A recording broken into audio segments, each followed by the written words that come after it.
Welcome to this week's Hymn of the Week. This week we have ELW 688, Lord of Light. Even though this is in the stewardship section, I wouldn't say it's completely really conceived or even a stewardship hymn, even though it does have text that could certainly relate to stewardship. So let's start with the text. Hal E. Lewis, a Welsh writer, put this text together, and it was based off a text from another hymn by Charlotte Elliott. So it's to improve the text of Charlotte Elliott.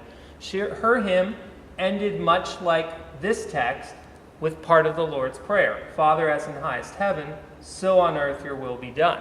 Charlotte Elliott's ended with thy will be done. So the idea was to expand upon what she was writing, and in her text, it was more about being resigned to the will of God. Many people thought that something was lacking. So Hal tried to improve that by adding this concept to it, which is part of verse 1. Use us to fulfill your purpose in the gift of Christ your Son. So including that divine, extra divine connection that may not have been as present in the other text. So basically, the music. Let's move on to the music now. We have Cyril V. Taylor, and this, as you can see, is in the form of a bar form, AAB, so the tune repeats, and the tune is called Abbots Lee. Taylor actually wrote this at Abbots Lee, or in Abbots Lee, which is Somerset, part of Somerset, England, near Bristol. So what's interesting about this tune here is the following. He probably composed this is my theory, as a backup or as a replacement for the tune that was already meeting another text. And this text was Glorious Things of Thee Are Spoken, which usually has this tune.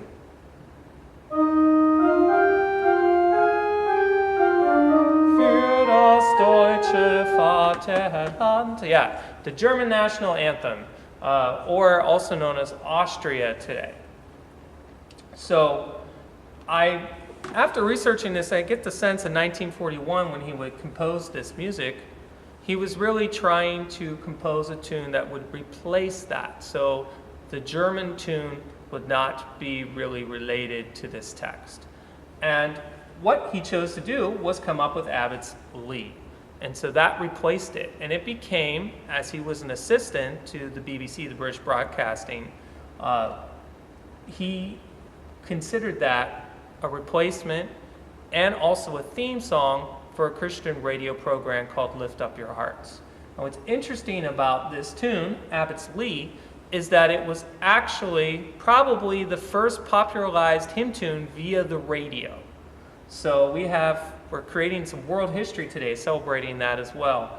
Abbots Lee being one of those big hymns. Maybe we don't always think of that when we're considering hymnody and the tunes that are there. So this tune was actually matched with the text in a much different way. And initially, Abbots Lee was the theme song or theme hymn to that radio ministry, Lift Up Your Hearts.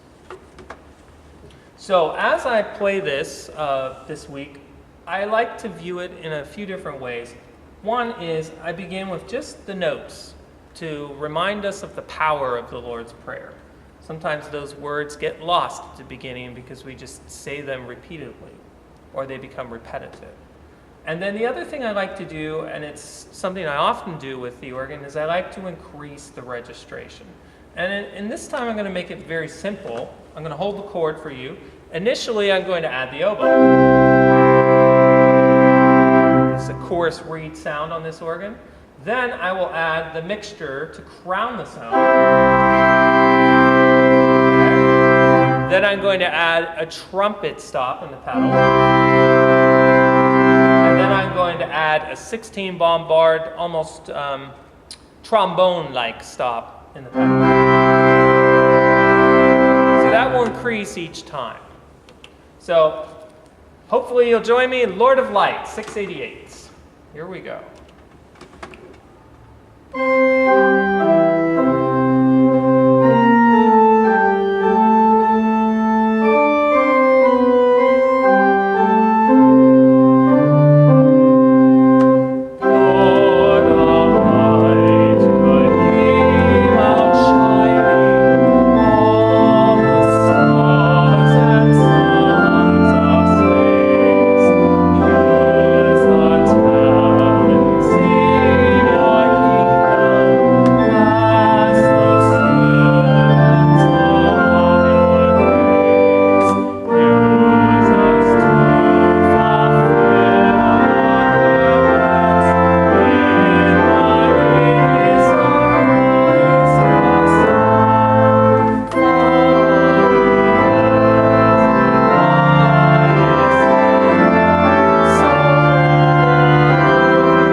realized, and as you were singing with me, the power of prayer and the power of ending with part of the Lord's Prayer in a hymn. What a nice way to combine this text with this lovely melody of Abbott's Leaf. Thank you for listening.